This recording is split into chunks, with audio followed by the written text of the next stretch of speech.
முஸ்லீம் style mutton biryani எப்படி பண்ணுறதுன்னு பார்க்கலாமா?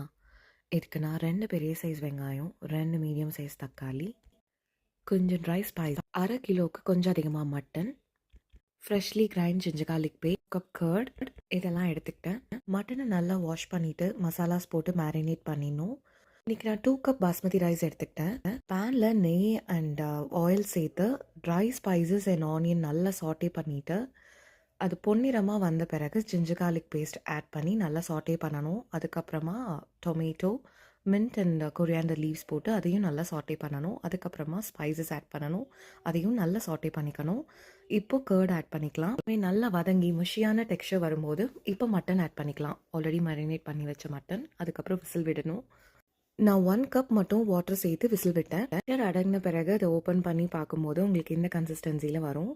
கூடவே ரைஸ்க்கு தகுந்த மாதிரி வாட்டர் ஆட் பண்ணி அதுக்கப்புறம் அதுக்கு மேலே கார்னிஷிங் யூஸ் பண்ணிவிட்டு ரைஸ் குக்கரில் வச்சாச்சு.